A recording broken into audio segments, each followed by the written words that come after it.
We're talking real job solutions with my next guest. Her company's looking to put 11,000 Americans to work in a growing industry serving millions of Americans. And her ideas on job creation have even been complimented by the president. Give a listen. She's creating thousands of call and sales jobs, bringing jobs back to the United States that have gone overseas in the last several years. And she had some very specific ideas about how we could foster more of this reverse job migration. Our specialist today is the co-chairman of Arise Virtual Solutions, Angela Selden, and the mega panelists stuck around to ask her some questions. Thanks, Angela, for coming by today. So, I mean, you've got a presidential endorsement for your jobs ideas. What's your what are your? I know you've got several major ideas that you think could, via your business, help boost employment now in the U.S. Well, one of the most important things we're seeing is that the million jobs that have left the shores of the United States in the last 10 years in the call center industry have remained offshore. And we suggested 2 years ago to endorse and incent the companies in the United States to bring those jobs back on shore. And one of the things we recognize that may be a perceived barrier is what the cost to do that might be. And what we've determined is that because it takes 2 or 3 phone calls typically to get your question answered by someone in India versus getting your question answered by someone in Indiana, which it might take 1 call to get answered, that actually neutralizes the overall cost advantage you might find because of the difference in the wage rates. So we're encouraging the administration to consider how to incent U.S. companies to bring those million jobs back on shore in the U.S. And are those, before I get Susan, are those good jobs? They're terrific jobs. What we're seeing, our business has grown 80% in the last 2 years since we had the good fortune of participating in that jobs forum. And what we find is that families want to stay in local communities. People want to have the flexibility to be able to work from their home or be able to work when they have the opportunity to, working around their family schedule. And this is an at-home call center. These are people working at home. Absolutely. And so if they have a young child or sick parents or what have you, they need flexibility. So what this opportunity offers them is the ability to construct their own work schedule and work how often and when they choose, and choose the different companies they provide service for. And so we have folks that will work 80 or 90 hours a week and can earn in the high $80,000 a year. So wow. It's very lucrative for folks. Susan. Fantastic. Angela, my question is that clip that we saw was from about 2 years ago, and the president mentioned some specific recommendations that he was going to consider and hopefully implement. Have they been implemented? It seems to me that a lot of people who are offering solutions aren't seeing and followed through on by the administration. I'm just curious if any of the things back then have come to fruition. I think it's a great question, and I know that there were 150 executives at that meeting and lots of ideas that were being generated. We haven't seen specific action being taken on the ideas that we had offered up yet, but we know that what we are seeing is U.S. U.S. companies are actually embracing the notion of at-home work since our business has grown so much in the last 2 years. So the private sector is embracing it, just not the government. The private sector has been embracing it, yes. Okay. Thank you. Jimmy Williams has got a question. So I like what you're doing, and the idea, and listen, I was on the phone the other day for 2 hours with someone in India, and it really, to be honest with you, pissed me off. So here's my question. But Jimmy, sometimes you're hard to understand, I'll have to confess, and I'm right here in New York. You think I'm hard to understand? Hell, you had no clue what I was having to deal with, but that's another issue. But listen, here's my question.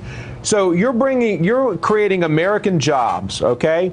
But what I think most Americans want to know is why aren't we making things right here in America? So, I mean, you're in the business of call centers. Your clients are in the business of making products, I assume, mostly in China.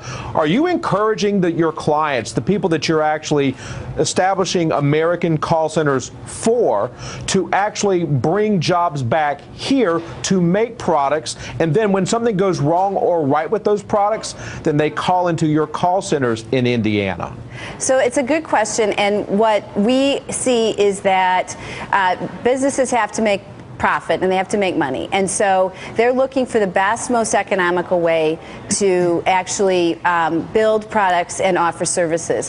What we're saying is that by virtualizing the work, by being able to bring the work into the homes of the American people, what we see is a nearly 30% cost reduction, simply because, not because the wage rate has been reduced, but because we're able to variabilize the work, meaning that we can staff folks in 30-minute increments rather than having someone drive to a call center and work an 8-hour shift. And when many of those half-hour intervals, you may not be very busy, but you're obligated to give someone full-time work opportunity. And so we find that rather than trying to expect a company to make an unprofitable decision, we actually find that this is a tremendously advantageous decision for a company to make because it has economic benefit in the range of about a 30% cost reduction for American companies. Karen Finney's got a quick question.